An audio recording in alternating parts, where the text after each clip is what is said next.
Hi, my name is Smangele Mashazi and I am with the Department of General Linguistics, and today I'm just going to tell you a little bit about who we are and what we get up to.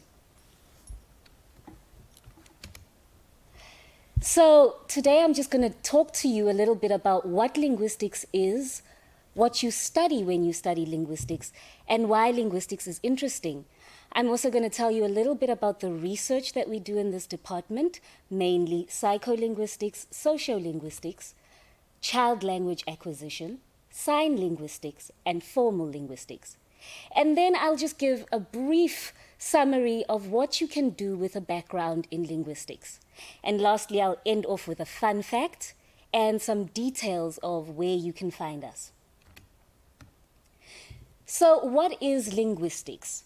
Now, we could say that linguistics is the scientific study of the origin, history, development, structure, and use of human language and communication. So yes, we look at the origin of human language, its evolution, and development of modern human languages. The development of language in young children is also something that we look at, as well as learning of additional languages in both adults and children. We also look at the structure of language on a phonological, morphological, semantic, syntactic, and pragmatic level, and I'll explain those a little bit later. We look at the creative and persuasive uses of language, as well as the use of language in society, through looking at things like conversations, the media, and even signage in public spaces. So why is linguistics interesting? Well, linguistics gives us insights into how the brain processes language and the relationship between language and thought. Now, for instance, if you think perhaps of a language that doesn't have a word for a specific concept, if you don't have that word, can you really think about it? Can you really describe it? That kind of stuff. So we look at those kind of processes. Linguistics also gives you insights into our own behavior and human socialization.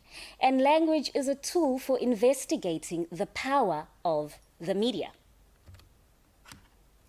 In linguistics, we also explore the power of language in various contexts, from politics to the arts. And we investigate various forms of communication and the influence of culture on how we communicate. Language is also just very interesting because it gives us tools to express our current experiences. And in this time of the COVID-19 pandemic, we've gotten some pretty good gems, such as Coronacoaster. And with language being ever-changing, it's always nice to keep abreast of all the new terms, right? And Coronacoaster really explained very well that one moment you're up, the next moment you're down. All of us are struggling to make things work. It is literally a roller coaster, the Coronacoaster. Another great word that we got from this pandemic is Superspreader, which has come to mean, an event where people come together and everybody gets into contact with each other, and eventually they spread the virus amongst themselves and with other people. Another concept is contactless. Now, contactless has become the thing at the moment, okay? Because without contact or with less contact, there is less transmission of the virus. Now, this word is called doom scrolling. Now, I must say I didn't know much about doom scrolling until very, very recently, but apparently this is now what we do on social media. I mean, in the past, we used to maybe read newspapers and stuff like that, and mind you, things being factual was very important. Right now, we also have people's opinions and maybe a few fake news as well. So doom scrolling is where you go through your social media and you perpetually look at updates of things that are probably a little bit upsetting, like the numbers of infections and so on. A lot of us find ourselves rabbit holing, and really, this is not really great for anybody's sense of well-being. So this is called doom scrolling. And one of my favorites, because language is both creative and just plain fun, adulting. Adulting is something that is very overrated. It is overpriced, and we would not recommend it, okay? And in general, when you have to tell somebody that you're adulting, you've said enough, because being an adult is hard. The last word, which is actually my favorite, was a word of the year finalist once, and it's family. If you're somebody like me and you've got plenty of friends that have become so close they're like family, it's so much easier to just call them family instead of saying my friends who are now so close to me, they are family. So what kind of research do we do in linguistics? So different kinds of linguists around the world do different kinds of research. In our department, you are going to be exposed to the fields of psycholinguistics, sociolinguistics, which includes language and media, child language acquisition, sign language linguistics, pragmatics, and formal linguistics. And I'm quickly going to go through what they are. So psycholinguistics is interested particularly in how the mind processes language, right? First language, second language, and code switching, which is normally going between languages in one conversation. And it also explores the link between word and thought. Sociolinguistics looks at language in society. The language, for instance, of propaganda. It also looks at how language reflects power dynamics, and we also look closely at language in the media. And then we have child language acquisition, which is related to language and the mind, but focuses more on how children learn language, their first and every other language after that. And a very popular study in child language acquisition is Jeannie, who is an American feral child who was kept socially isolated in her room by her father for about 13 years and had very little access to language. Now, situations like Jeannie, don't happen every day, nor can you take a child, it would be inhumane, to take a child and then try and isolate them so that you could see what happens if they don't get the normal stimulation. So this is why Jeannie was such an interesting case, because then they could see what the absence of that language input did in terms of how she learned or acquired language, and if she could very well acquire language to the same extent as most people after this period of time. And of course, not all languages are spoken.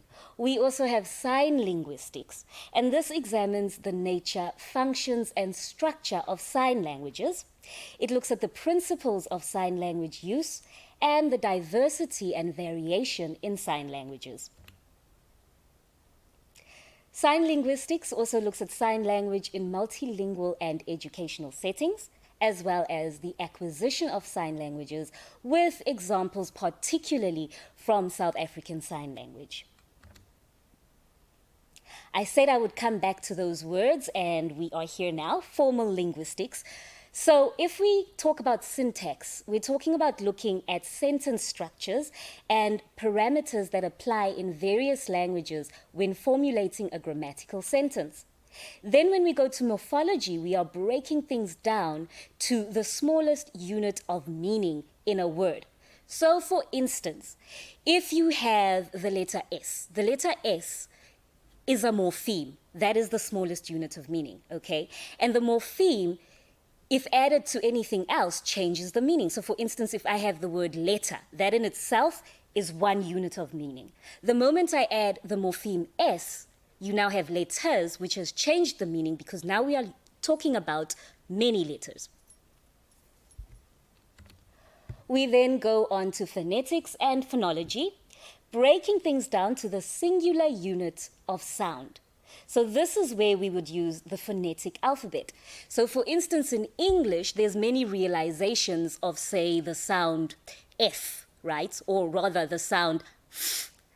In English, you would use an F or you'd maybe use a PH.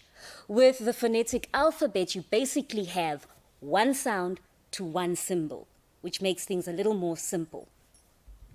And in the case of sign languages, we look at what elements make up signs.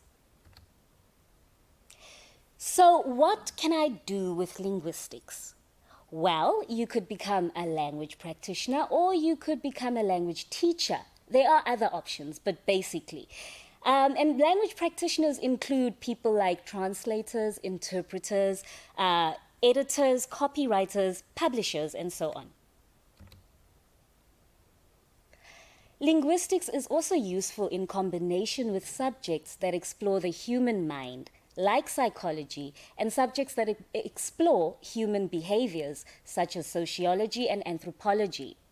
And a background in linguistics can give you an edge in media studies and is beneficial in matters of intercultural communication within various settings.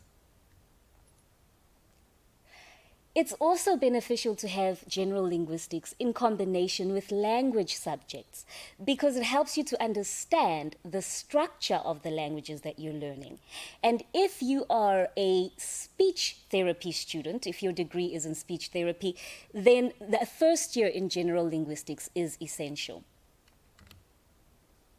Now, the fun fact. Did you know that the author of The Lord of the Rings actually used his background in linguistics to come up with the language of the elves? So maybe you can also use your background in linguistics to do something just as interesting and just as creative. So, if you would like to get hold of us, we can be found on the 5th floor of the Arts and Social Sciences building. You can also get hold of us telephonically on 021 808 2052, or you can email anthiaj@sun.ac.za. You can also find us on Facebook. Look for Stellenbosch Linguistics.